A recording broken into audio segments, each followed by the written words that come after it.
Another traveller. Pull a chair up and rest your feet. Would you care for some food or drink? Perhaps some information or a legendary tale? Come, stay a while and listen.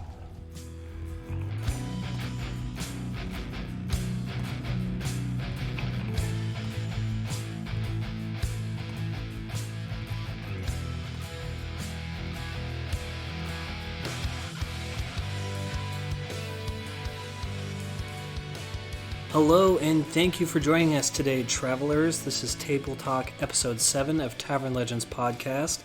Today's episode is going to be titled, Making a Quest Your Own. So today we're going to talk about using pre-existing content. Maybe it's a quest published by Wizards of the Coast or something like that. And we're going to talk about how to make that your own quest or taking parts of it for your own game. Pretty simple stuff. Joining you today for that's, of course, me, Clayton Friedemann. And Jacob Yonbor. All right, I guess we'll get diving right in here to some points. So, what kind of encompassing rules would you say are in place in kind of making a game your own? We've boiled it down to 3 basic steps. So we have them set up to be identify, adapt, and implement. So the idea being that you will identify story points and plot points, and then you're going to adapt them for your own game, and how you'll actually go about using them for your own game. Right, identifying parts that are crucial to the story and are going to impact your world that you're wanting to work with and everything in that aspect. Right. So let's dive into that first point. Let's talk, since you already started, let's talk about identifying some key plot points from an existing book. Right. So last podcast, we actually brought up a quest that Dungeons & Dragons Wizards of the Coast has been running, released for free for their stay-at-home and play pandemic little promotion that they've been running. Secret at Sokol Keep. Yeah. So that's the quest we're kind of... We took it, and we were kind of turning it into our own quest just to kind of give you some demonstrations and some examples of how we did that. So we're going to kind of go through point by point here, starting with the identifying part and just work through it and kind of get you caught up on that. So if you listen to that first podcast, it should give you a pretty good idea of what the quest is dealing with. Otherwise, we'll briefly go over it in this episode as well. So to clarify, that is Tabletop episode 6. Mm-hmm. Right. So, all right. So using Sokol Keep, we're going to talk about the identity or identifying step. So the first off, what you'll want to do for identifying is, you'll want to make sure you read through the quest, obviously. Otherwise, how are you going to know what parts are important?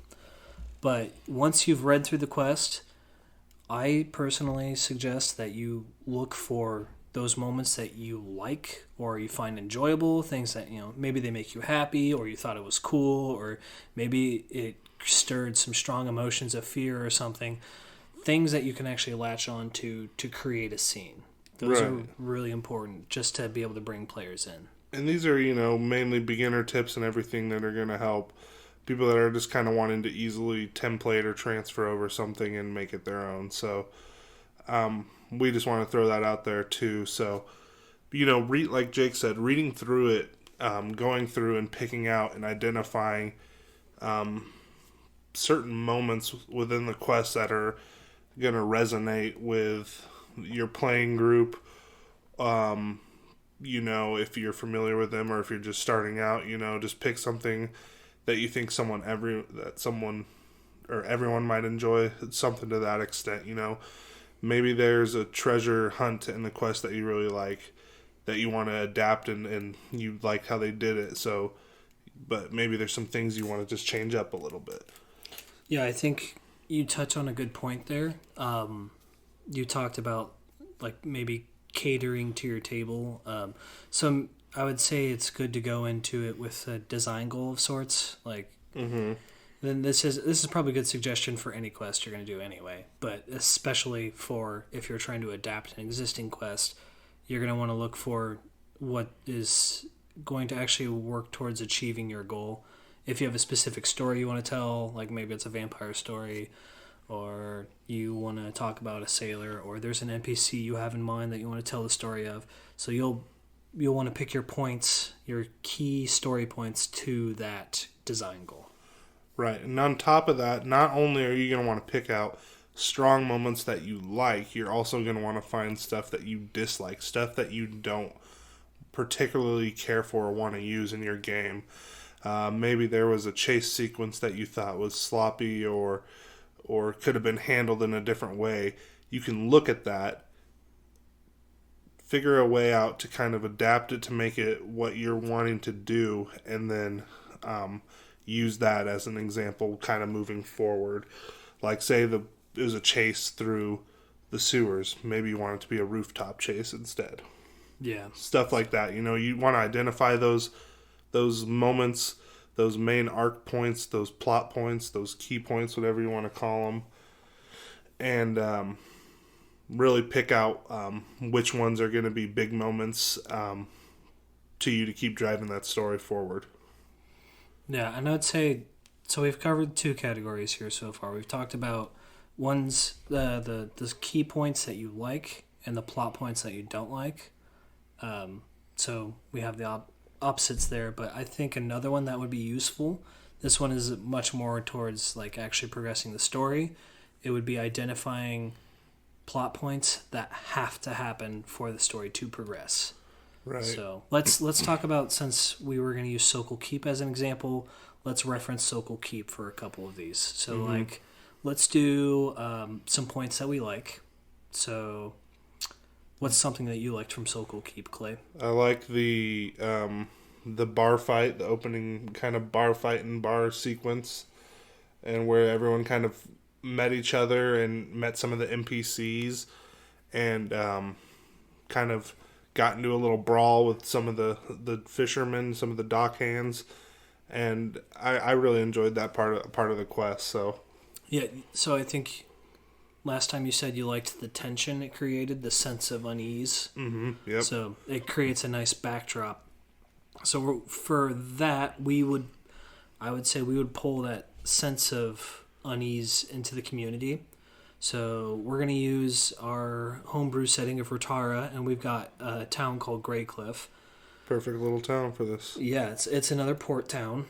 It's not on an inland sea like Flan is, but it is a port town all the same. So let's say, there's the dock hands that are uneasy because there's some sort of problem happening in town.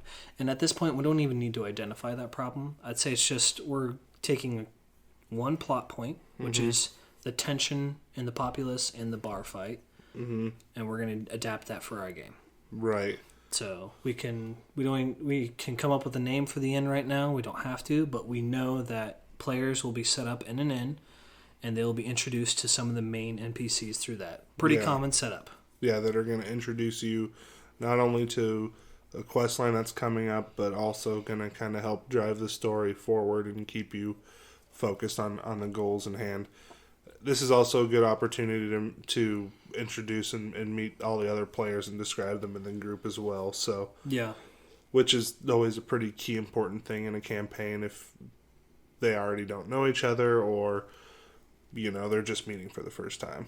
Okay, so we've got the bar scene figured out to a certain extent. So we know we want to incorporate the bar scene, and we know we want to incorporate some high tensions among the people in town.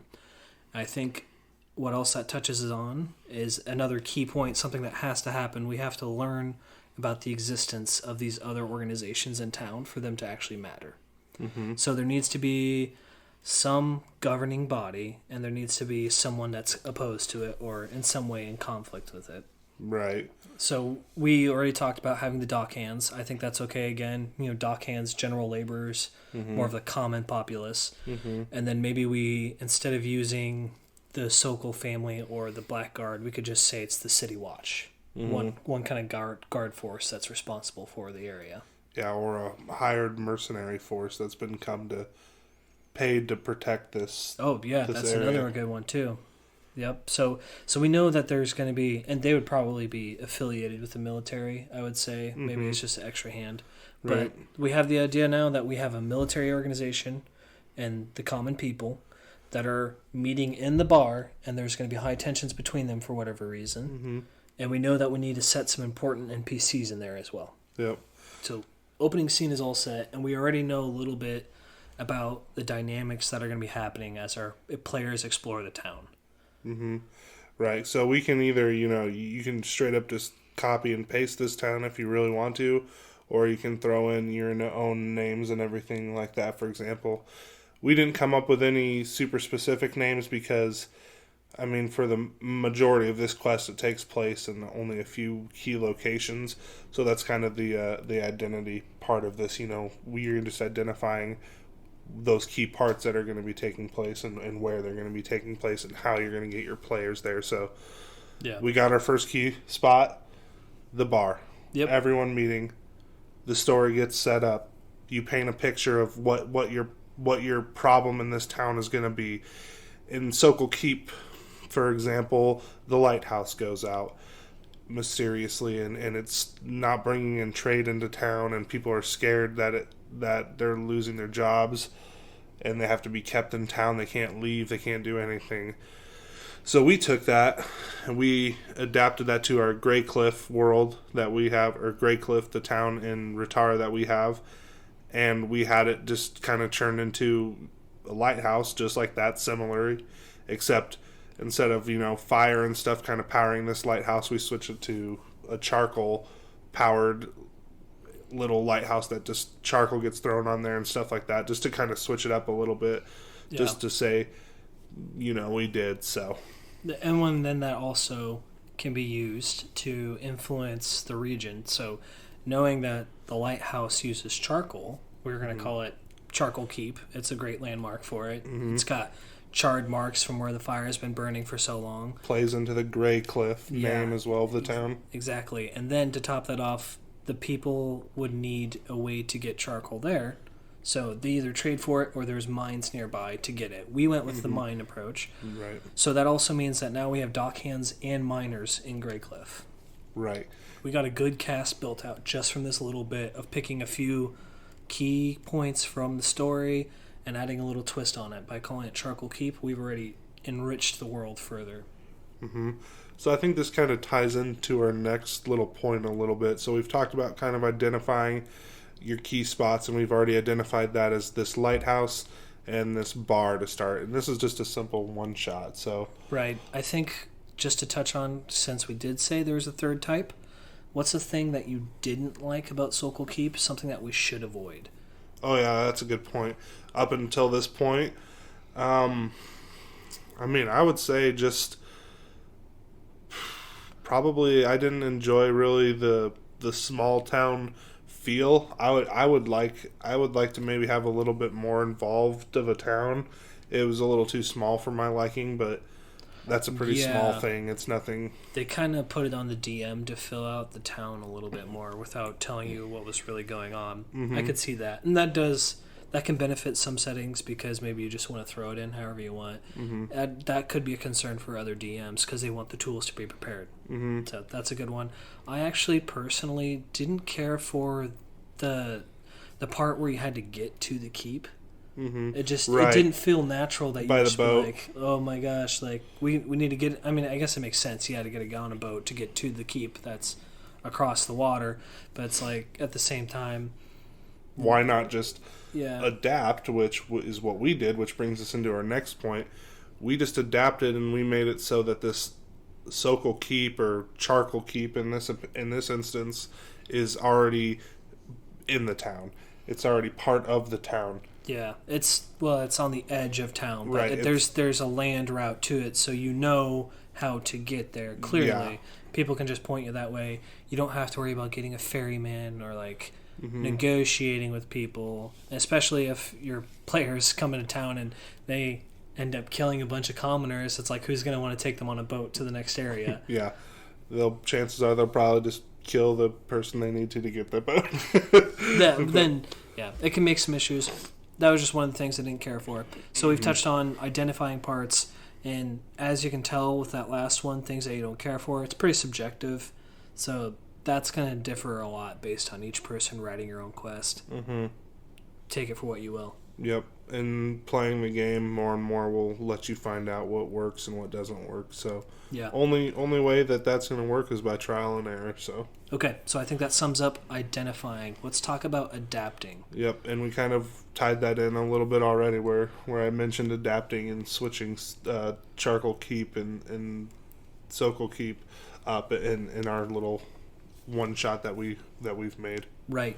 So I guess the heart of adapting is just the idea of, it seems to speak for itself, but you take those plot points and story moments that you have identified, and then you're going to make your own twist to them. So changing a name, changing a location, maybe changing what actually happens. So like maybe at the start in the bar, there's not actually a fight. It's just, there's a heated yelling argument.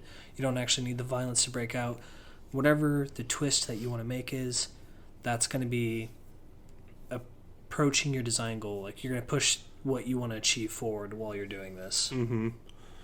Yeah, so I'd say one of the biggest adaptations that we made in this quest, in Sokol Keep, there's a ghost by the name of Harabi, or Hooray. Yeah, Hooray. That kind of follows you around and guides you through the quest in a little non-direct way. And I'd say probably one of the biggest adaptations that we did was kind of just almost eliminate that character in general. Yeah, I liked the supernatural appeal of it to a certain extent, but for our story, it just didn't work. We're stepping away from the temple under the keep idea, so there's not going to be as much of that religious aspect, mm-hmm. and there's just not a reason to keep that spirit down there for our setting. Right. Now, and that goes into the adaptation. Right. In an alternative, maybe we could have gone, instead of saying that there was no temple, we could have said that there was a temple and it was to a corrupt evil spirit, and so instead of saying Hooray is helping you, Hooray is actually trying to prevent you from doing stuff. Right, exactly. And then obviously, a lot of the enemies and everything in this quest were undead. There was some animated armor covered in crustaceans. Generally things that don't barnacles. live. Mm-hmm. Yeah, so we wanted something that's more alive in our setting. Yeah, so, me and Jake, we've been playing the game for a while, so we had a little brainstorming session. We were just sitting, chilling, and then all of a sudden it's like, we wanted a creature that could, provide a threat to a region of people that's not strong enough to just take it on, but is also fearing it enough to not really challenge it or anything like that. So we decided and came upon an aboleth as one potential enemy for this quest. Yeah, I would say we have two different approaches, where with the aboleth, it's one powerful creature that's making a threat, and maybe it's built its nest there or it just moved in, and so it's more of a recent threat to the region, I would say. Right, and for anyone that doesn't know, an aboleth is almost like a creature that was been around for like a really long time. It revered itself as a god at one point, until actual gods did show up and put it in its place and kind of took away that rule and dominion from it. So now they kind of hate gods, and they lurk in small kingdoms and small little lairs where they can take over and conquer people and build up their influence and prominence once again. Yeah, they kind of work in the shadows. They use mind manipulation abilities, and they try to get other lesser beings to do their bidding, mm-hmm. rather than acting directly. Yeah, so that was the one approach we did instead of the undead, and I think you were going to hit on the other one. Yeah, another one that we had talked about because of our campaign setting. We were talking about incorporating hobgoblins and goblinoids as a regional threat, and one of the great threats in our world is a hobgoblin legion. So it's kind of this forward army or scouting party that's making attempts at Charcoal Keep to test the defenses of Greycliff. Mm-hmm. So that's more of I would say war approach. Yeah. And that's going to be a much grander scale of things happening. And the benefit to that approach is also that it can connect the dots throughout your world. So, something that happens off to the west from Greycliff can trigger an event happening here. So, like, maybe the Hobgoblin Legion is approaching from the west now, and that's why they're here at Greycliff. Mm-hmm. Yeah, I was going to mention, that's kind of another adaptation part of it. We're essentially taking a one-shot here, and the idea is that we've branched off of from it. We could build an arc, a story arc off of with the Aboleth. I mean, you could make that a 1 through 7 adventure. Yeah, maybe if you really want to, you could. With the Hobgoblins, it could be the same thing relatively. A 1 through 5 or longer. It could be into a greater campaign setting. Right. You don't have to just take this quest and make it another one-shot. You can adapt it and use it as a placemaker, just a stepping stone, a stair up, a ladder rung, another, step to the next part of the story. Yeah, and that also touches on the idea that once you've identified these parts and you're adapting them, you don't need to adapt. And this touches on implementation a little bit as well. You don't need to adapt and implement every single plot point in this session. No. You can save some in your deck for later. Mm-hmm. Pull out a tricky card another time. Like maybe that spirit that you like for Hooray, we don't use, but we put it somewhere else. We have another Forgotten Shrine somewhere, and we can just drop Hooray in there now. We have a pre-built NPC. We don't have to do any extra work for it. Mm-hmm. Yeah, like some ideas just off the top of my head, like maybe the heroes get lost at some point in the quest and aren't sure where to go. You bring in Hooray to kind of guide them, or it doesn't have to be Hooray. It can be another name. It could be an ancestor of one of the characters, for example, a forest creature that could be talking to one of the rangers and knows something about the area. There's a whole plethora of options with D&D whenever it comes to it. So yeah, okay. So we were talking about adapting it, adapting key points and plot points to your own story. So I think another thing we need to touch on with adapting, after you've made your modifications and you know what you want to do, you're going to want to review all of your plot points and actually make sure that the story that you're trying to tell and the story that was there before, it's still connected, at least to a certain extent, making sure everything's all tied up together. Right. And this is when you want to do it before you're actually implementing them, because then you might find out in the middle of a session, oh crap, I didn't tie those 2 plot points together. What am I going to do? Instead of scrambling, you've already figured that out. Mm-hmm. Which I think kind of can bring us into our final little point of making a quest your own or making a game your own. Implementation, for sure, is a big one.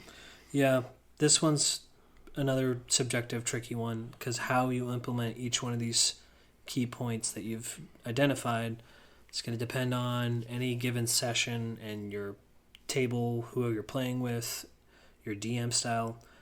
So I think for actually implementing all these points and all this work you've come up with to this moment, your first step is going to be just organizing all of your story elements.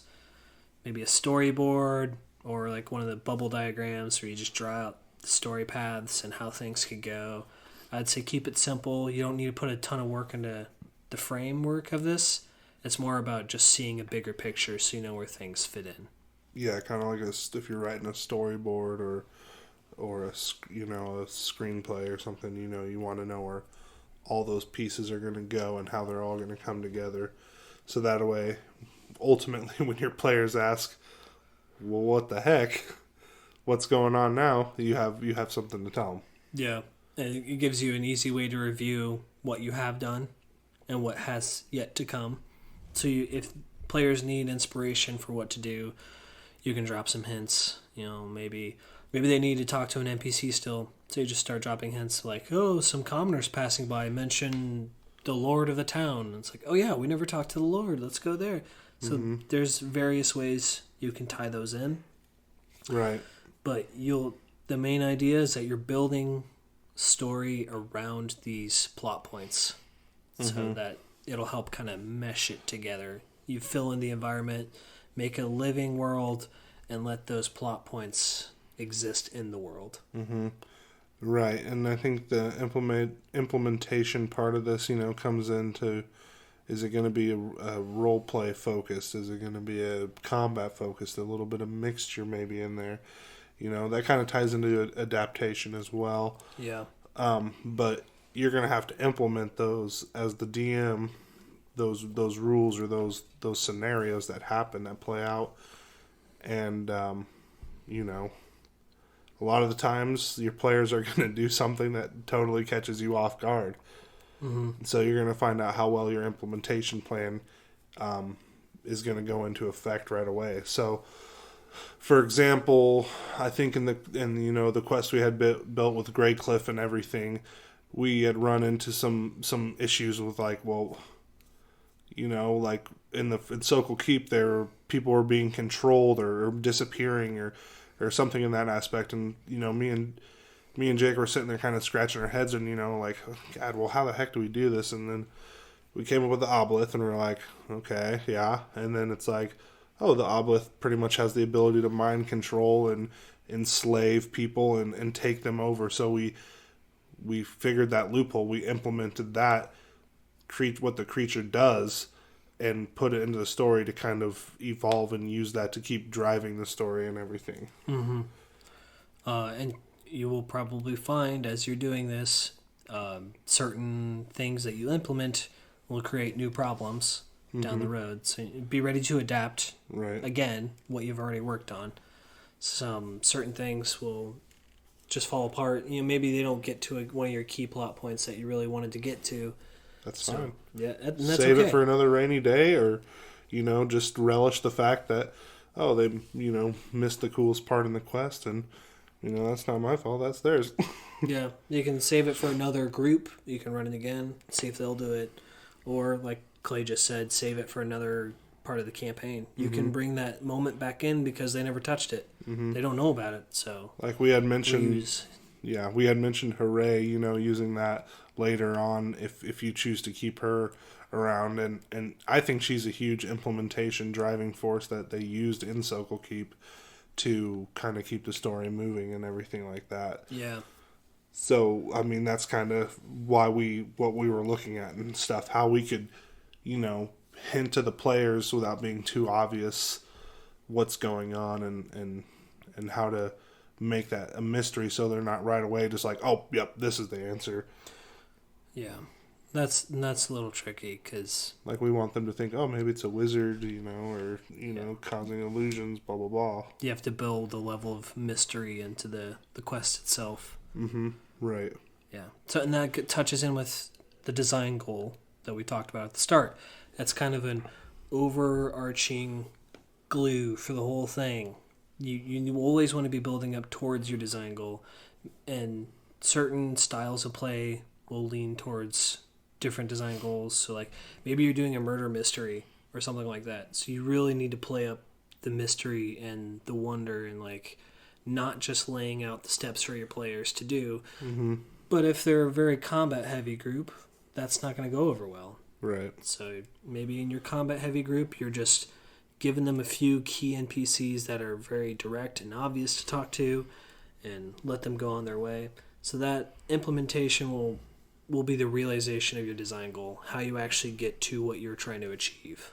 Yeah, and then your players and watching them interact with it and everything, that's a very rewarding use of the implementation system.